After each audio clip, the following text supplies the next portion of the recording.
Muito bem, abra sua Bíblia, João capítulo 2. Evangelho de João, capítulo 2. Obrigado, Marcelo. Muito obrigado, Tati, Juliana, Epitácio, pelo esforço de vocês, pelos dons que vocês estão dedicando a Deus. Deus seja louvado. Muito bem. Tudo bem aí, pessoal? Tudo bem? Tudo tranquilo? Estamos bem, estamos em boa circunstância. Então abra sua Bíblia, vamos conversar.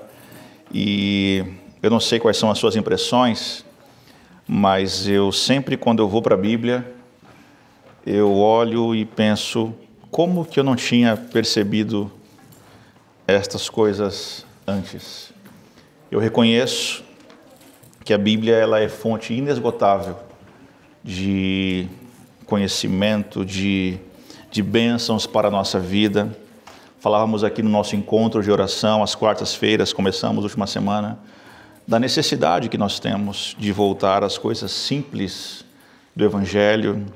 E uma delas é isso aqui, é abrir a Bíblia, ler a Bíblia, entender os planos de Deus, entender o Evangelho. Infelizmente existem, entre aspas, muitos evangelhos aí na praça. E se não tivermos, como falávamos aqui na quarta-feira, um povo esclarecido, nós podemos ou corremos o risco de estarmos seguindo outros evangelhos que não o evangelho de Jesus de Nazaré. Então, nós precisamos, e esse é um ponto, uma tecla que eu bato bastante, dedicar mais tempo para o estudo da palavra de Deus, ok? João 2, verso 13. João 2, verso 13, ok? Diz assim a minha versão: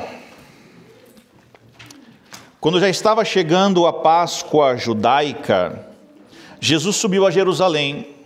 No pátio do templo viu alguns vendendo bois, ovelhas e pombas e outros assentados diante de mesas, trocando dinheiro. Então ele fez um chicote de cordas e expulsou todos do templo, bem como as ovelhas e os bois, e espalhou as moedas dos cambistas e virou as suas mesas. Aos que vendiam pombas disse: tirem essas coisas daqui, parem de fazer da casa de meu pai um mercado. Seus discípulos lembraram-se do que está escrito: o zelo pela tua casa me consumirá. Então os judeus lhe perguntaram: que sinal miraculoso o Senhor pode mostrar-nos como prova da sua autoridade para fazer tudo isso? Jesus lhes respondeu: destruam esse templo e eu o levantarei em 3 dias. Os judeus responderam: esse templo levou 46 anos para ser edificado, e o Senhor vai levantá-lo em 3 dias. Mas o templo do qual ele falava era o seu corpo. Depois que ressuscitou dos mortos, os seus discípulos lembraram do que ele tinha dito, e então creram na Escritura e na palavra que Jesus dissera. Quando nós falamos sobre Jesus, o seu amor, a sua bondade, e lemos esse episódio aqui, de Jesus entrando no templo, virando mesas e criando toda essa confusão, para alguns de nós pode soar até um tanto quanto estranho, mas a verdade é que quando nós vamos ao Antigo Testamento, e quando nós vemos o que eram os profetas no Antigo Testamento, a sua linha exortativa para o povo, revelando a corrupção, o pecado, a injustiça em meio ao povo, nós entenderemos o que Jesus está aqui fazendo. Jesus, ele entra no templo demonstrando toda a sua autoridade profética. O que Jesus faz aqui nada mais é do que cumprir o que está em Malaquias, capítulo 3, os versos 1 e 2, onde diz assim: vejam, enviarei o meu mensageiro, que preparará o caminho diante de mim. E então, de repente, o Senhor que vocês buscam virá para o seu templo. O mensageiro da aliança, aqueles que vocês desejam, virá, diz o Senhor dos exércitos. Ou seja, O que Jesus está fazendo aqui em João capítulo 2 é cumprir a profecia de Malaquias, mas quando Jesus entra no templo e vê o que está acontecendo no templo, ele vira a mesa dos cambistas, ele desmantela, ele termina, ele encerra, ele acaba com tudo o que está acontecendo no pátio do templo. E não só isso, ele diz mais: destruam esse templo. Interessante que o texto nos diz que era a ocasião da Páscoa. E nesse período de Páscoa, judeus de todos os lugares subiam para Jerusalém. E muitos desses judeus vinham de longe para oferecer em Jerusalém, no templo, o quê? Sacrifícios. Estima-se que nesse período da Páscoa, nos dias de Jesus, eram sacrificados cerca de 250 mil animais. Para você ter uma ideia do tamanho, da imensidão do que estava ali acontecendo e do comércio que aquilo havia se tornado. E essas pessoas, esses judeus que vinham de longe, não tinham como trazer os animais, então eles traziam seu dinheiro, chegavam no templo e compravam no templo, então, os animais que seriam, portanto, depois sacrificados. Então, passamos a entender que aquilo que estava acontecendo no templo havia se tornado um grande comércio. E olha só o que diz Ellen White a respeito disso. Os mercadores exigiam preços de que forma? Preços de que jeito? Que tipo de preço? Exorbitantes pelos animais vendidos. E dividiam o proveito com quem?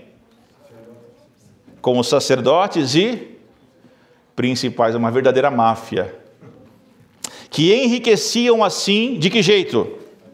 À custa do povo. Ensinara-se aos adoradores que se não, olha só a manipulação na religião, ensinara-se aos adoradores que se não oferecessem sacrifícios, as bênçãos de Deus não repousariam sobre seus filhos e sua terra.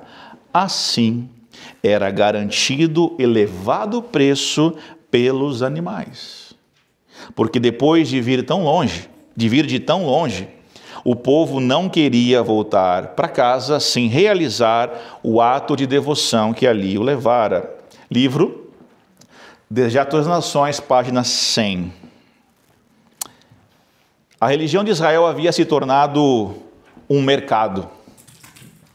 Havia se tornado uma religião que manipulava pessoas. E isso é algo que Jesus não consegue permitir. É algo que choca. E sabe, a verdade é que quem começa a comprar e vender em nome de Deus, daqui a pouco estará vendendo o próprio Deus. Quem faz comércio com o nome de Deus, daqui a pouco, não muito, transformará o próprio Deus em mercadoria. E nos nossos dias, o que mais nós temos visto é isso. A religião se torna um balcão de negócios e Deus se torna uma commodity, um produto, uma mercadoria. E o que Jesus faz aqui em João 2 é denunciar de forma profética, enfática, direta, esta deterioração, esta corrupção que está acontecendo, que havia se tornado a religião em Israel, esse grande mercado. Ela diz mais, Ellen White: iam a esta festa pessoas que se achavam de que forma? Sofrimento, o que mais? Necessidade e em aflição. O cego, o coxo, o surdo ali se achavam. Alguns eram levados em leitos, iam muitos demasiado pobres para comprar a mais humilde oferta para o Senhor. Pobres demais, mesmo para comprar o alimento com que saciassem a própria fome. Estes ficavam grandemente desanimados com as declarações dos sacerdotes. Os sacerdotes gloriavam-se de sua piedade, pretendiam ser os guardas do povo, eram, no entanto, faltos de simpatia e compaixão. O pobre, o doente, o moribundo, em vão suplicavam favor. Seus sofrimentos não despertavam piedade no coração dos sacerdotes. Então, ao penetrar Jesus no templo, abrangeu toda a cena. Jesus vê o que está acontecendo e não consegue aceitar.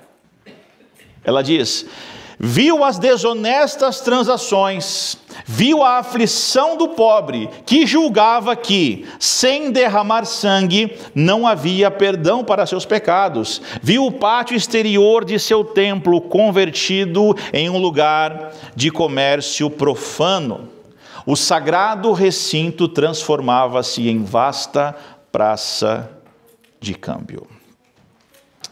Jesus vê essa cena e nós vemos então atos contundentes de Cristo aqui. Um Jesus que recebe crianças, um Jesus que come com pecadores, que perdoa a mulher adúltera, é o mesmo Jesus que entra templo adentro, virando mesas. Mas existe algo que nós precisamos compreender, e isso aqui é muito importante para a nossa caminhada cristã. O que Jesus não está fazendo aqui? Jesus não está entrando templo adentro para moralizar a religião de Israel. Jesus não está entrando templo adentro, virando mesas para melhorar a religião de Israel. Não era interesse de Jesus que aquele comércio injusto se tornasse um comércio justo. Jesus não veio aperfeiçoar o que estava acontecendo ali. A verdade é que Jesus vem para levar Israel, ou a religião de Israel, à sua plenitude. E para que essa plenitude pudesse acontecer, era necessário para Jesus destruir e desmontar a religião de Israel. Falávamos sobre isso aqui há poucas semanas, João capítulo 1. Quando João Batista vê a Jesus no Jordão, quais são as palavras de João Batista? Eis o Cordeiro de Deus que tira o pecado do mundo. Ou seja, parem com os sacrifícios. João capítulo 1. E em João capítulo 2, Jesus diz: derrubem esse templo. Não é mais para ter nem sacrifício e nem mais templo. Como entender isso aqui? O que Jesus está fazendo aqui é ressignificar da base a religião de Israel. Isso incluía mexer nos símbolos mais profundos desta religião. E o que está havendo aqui é algo dramático. Jesus não está aqui ensinando as pessoas a como se portar ou como se comportar dentro do templo de Deus. Jesus não está aqui ensinando os comerciantes a fazerem um comércio mais justo. A conversa de Jesus é outra, e a conversa de Jesus é: derrubem esse templo. O que está em jogo aqui nada mais é do que a glória de Deus e a presença de Deus. Falávamos há pouco em nossa classe também. A pergunta é: onde Deus se manifesta? Se eu quiser me encontrar com Deus, para onde eu vou, com quem eu falo? Em João capítulo 1, verso 1, João dirá que o verbo se fez carne, e nós sabemos que esse verbo era Deus. Esse verbo estava com Deus. E no verso 14 lemos o que está aqui na tela. Aquele que é a palavra, aquele que é o verbo, tornou-se carne e viveu entre nós. Vimos a sua glória. Para o judeu, até Jesus, a glória de Deus se manifestava apenas no templo, através dos sacerdotes, através dos sacrifícios, mas agora muda, agora não precisa mais, porque agora o Verbo se fez carne, agora não precisa mais de sacrifício, porque o Verbo é o que? É o Cordeiro. Não precisa mais de sacerdote, porque esse Cordeiro é o nosso sumo sacerdote. Não precisa mais de templo, porque o Cordeiro revela, reflete toda a glória de Deus. Está aqui. Vimos a sua glória. Interessante. No capítulo 2 de João, antes do verso 13, há uma história ali de um milagre. E esse milagre aconteceu onde? Em um casamento, ok? No norte de Israel, nas bodas de Caná. O que Jesus faz ali? Jesus transforma a água em vinho. Interessante que esta água, e às vezes nós não prestamos atenção nesse detalhe, esta água que Jesus transforma, era uma água usada para as purificações cerimoniais. Jesus transforma uma água usada para as purificações cerimoniais e a transforma em vinho. E nós sabemos que o vinho representa o quê? O sangue de Jesus. Aqui está a diferença, aqui está a comparação. Não precisamos mais da água cerimonial. Por quê? Por quê? Porque agora nós temos o quê? O sangue de Jesus. E diz então João 2, verso 11, atenção, este sinal miraculoso em Caná da Galileia foi o primeiro que Jesus realizou. Revelou assim o quê? Revelou assim o quê? Qual a conexão entre João 1,14 e João 2,11? O propósito de Deus em Jesus, de revelar a glória de Deus à humanidade. E os seus discípulos creram nele. O que João está nos ensinando aqui é a presença da glória de Deus entre nós. Jesus é esta presença que traz a glória de Deus para o meio de nós. Jesus então diz: destrua o templo. Interessante. Você já parou para pensar que Deus não mandou construir um templo? Em Êxodo, Deus dá a Moisés a instrução para a construção de um tabernáculo, um santuário, um tabernáculo. E qual a diferença entre o tabernáculo e o templo que Salomão depois constrói? Qual a diferença?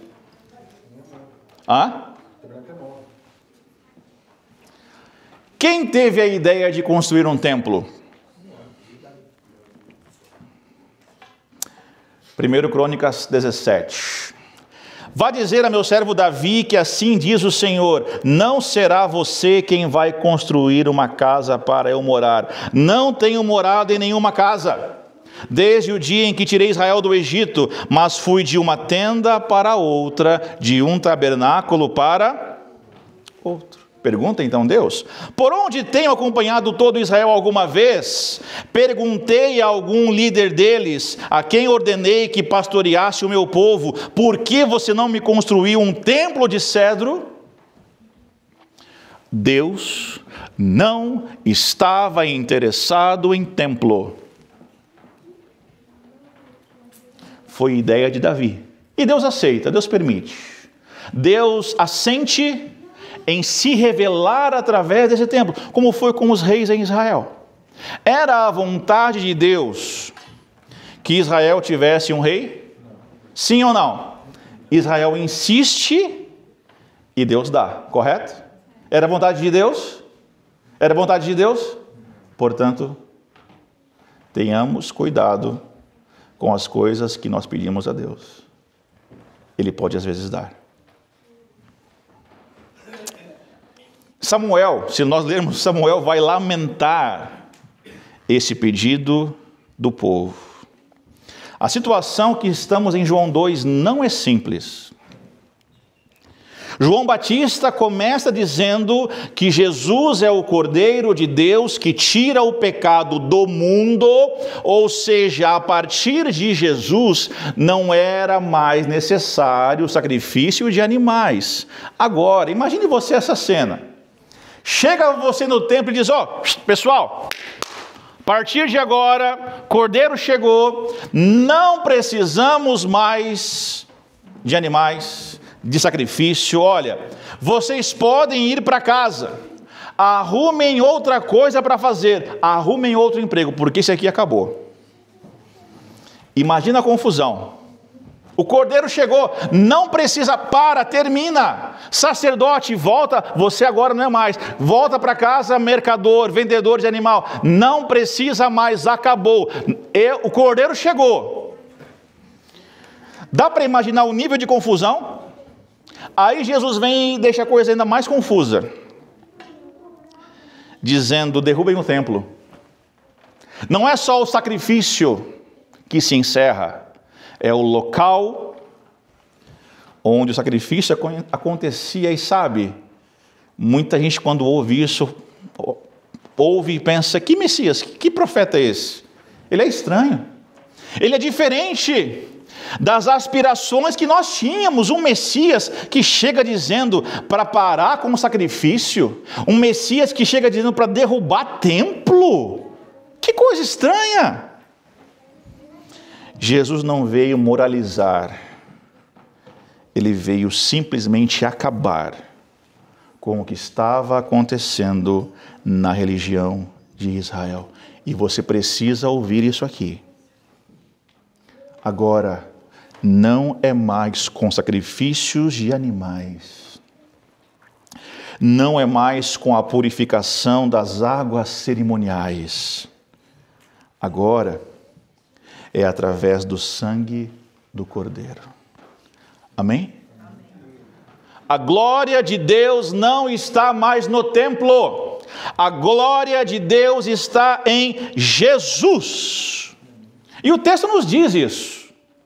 João 2,22. Depois que ressuscitou dos mortos, os seus discípulos lembraram-se do que ele tinha dito.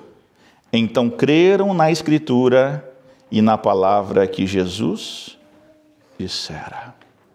E agora, depois da morte e ressurreição de Cristo, os discípulos, os apóstolos, a igreja vai escrever a história que ressignifica totalmente a história da religião israelita. Mas pastor, não acredito nisso. Então eu vou te trazer de novo Ellen White. Com a purificação do templo, anunciou Jesus a sua missão como Messias. Aquele templo erguido para a morada divina destinava-se a ser o quê? O quê? Atenção aqui. Bota ali, coloca ali um asterisco, ok? Uma lição objetiva para Israel e o mundo. Era desígnio de Deus, desde os séculos dos séculos eternos, era o desígnio de Deus que todos os seres criados, desde os luminosos e santos serafins até o homem, fossem o quê? Fossem o quê? Um templo. Um templo para quê? Para a morada do Criador. Devido ao pecado, a humanidade cessou de ser o templo de Deus. Obscurecido e contaminado pelo pecado, o coração do homem não mais revelava a glória da divindade.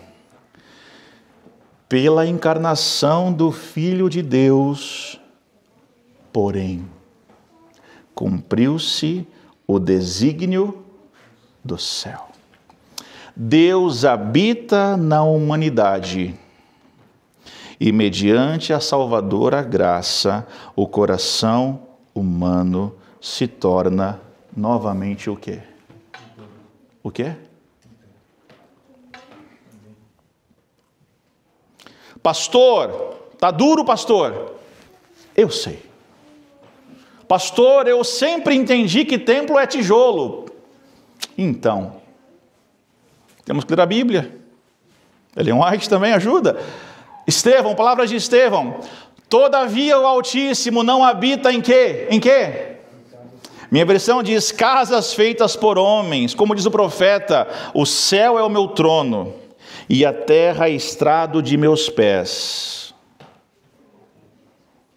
Sigamos. 1 Pedro 2,5.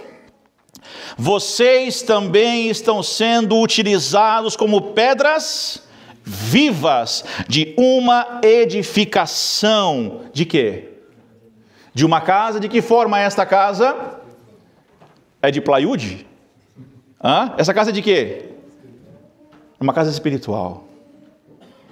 Para serem sacerdócio santo, oferecendo sacrifícios de que forma? Espirituais, aceitáveis a Deus, por meio de quem? Sigamos, palavras de Paulo. Acaso vocês não sabem que o corpo de Deus é o quê? Que o corpo de vocês é o quê? O que é o nosso corpo? Quem habita em nós? O corpo de vocês é o santuário do Espírito Santo que habita em vocês, que lhes foi dado por Deus, e que vocês não são de si mesmos. Pergunto, onde está Deus? Onde está? Se alguém te perguntasse agora aqui, bate pronto, concurso bíblico, onde está Deus? Eu posso levantar a mão e dizer assim, Deus está no céu. Certo ou errado? Certo ou errado? Isaías diz, Deus habita no Altíssimo. Na oração do Pai Nosso, Cristo disse, Pai Nosso que estás no, santificado seja o teu nome, venha a nós o teu reino, seja feita a tua vontade, assim na terra como no...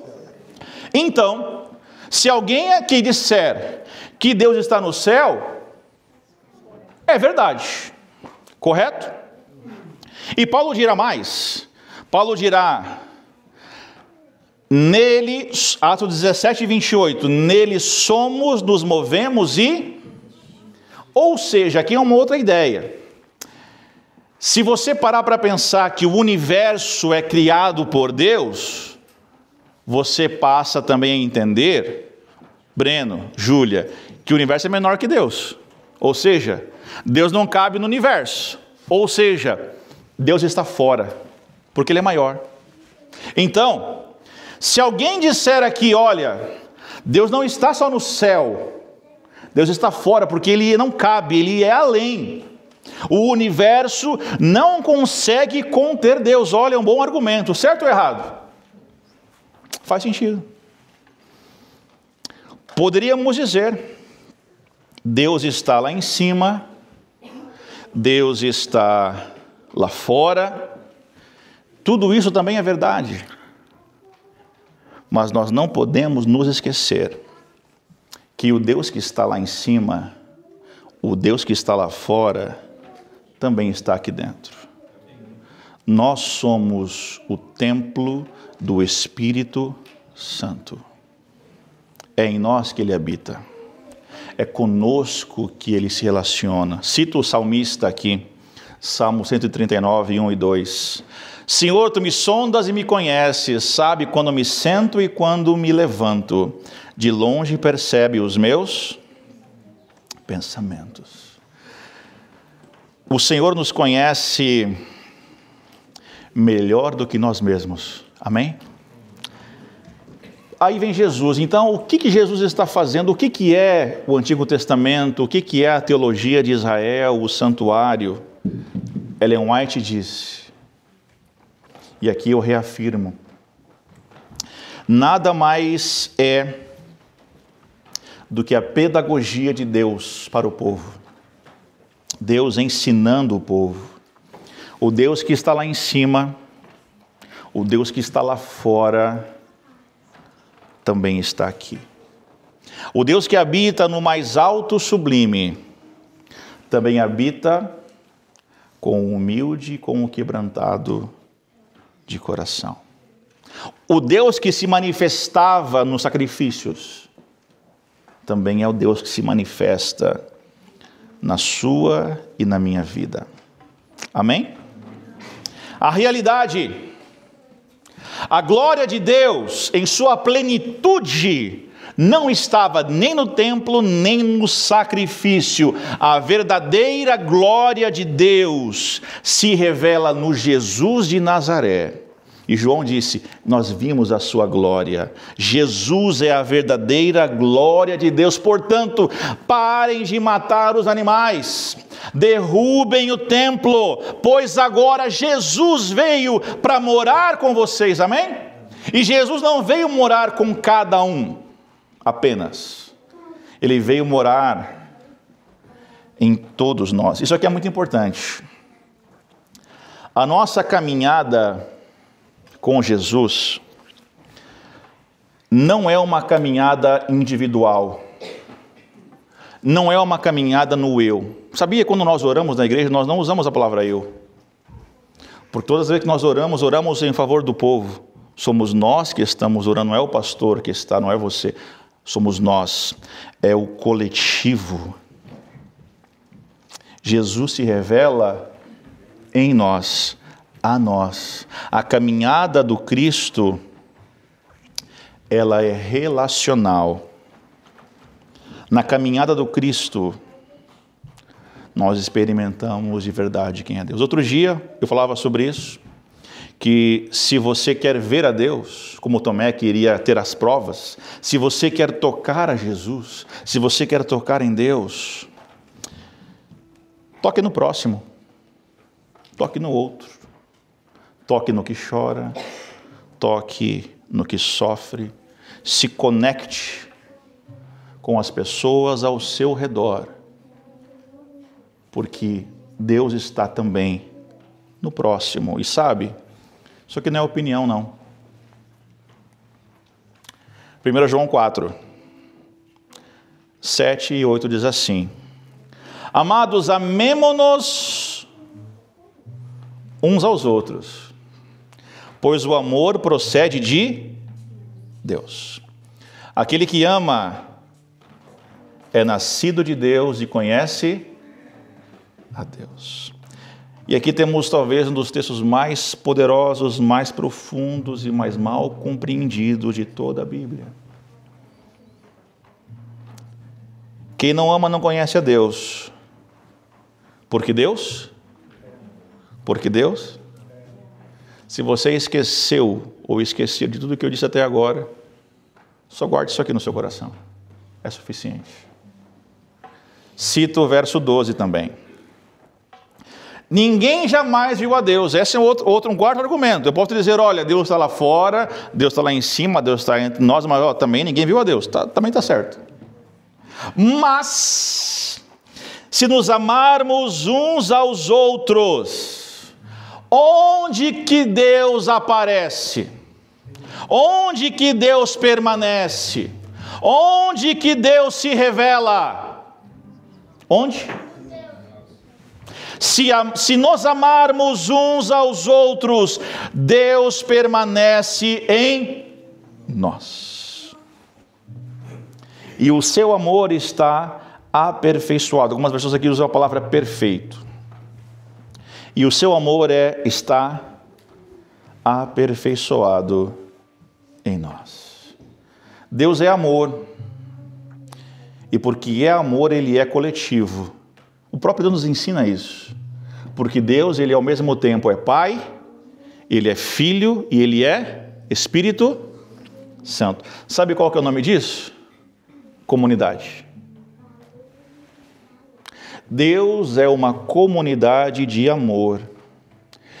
E quando Deus nos cria a sua imagem no jardim, Deus cria homem e mulher. E diz então que o homem deixará o seu pai e a sua mãe e tornar-se-á com a sua mulher o quê? Uma só carne. A máxima experiência humana que reproduz, de forma pálida é fato, mas que reproduz a união, a intimidade e o amor que existe na divindade. Nós sabemos que somos o corpo de Cristo, certo? Amém por isso? O corpo de Cristo, o corpo onde Cristo habita, tem muitos membros. Muitos membros, olha aqui o coletivo, né? Muitos membros, mas o corpo é um só. O pé não pode dizer para a mão, não preciso de você. Nós somos aqui muitos, somos diferentes. Nós temos pensamentos diferentes. Temos opiniões diferentes. Viemos, apesar de sermos brasileiros, mas o Brasil é tão grande que dentro de um país como o Brasil existem muitas subculturas diferentes. Amém por isso? Mas o corpo de Cristo é um só. Por isso a experiência verdadeira de Deus é no coletivo, é na comunidade, nos relacionamentos de amor. Então, respondendo à pergunta, onde é que está Deus?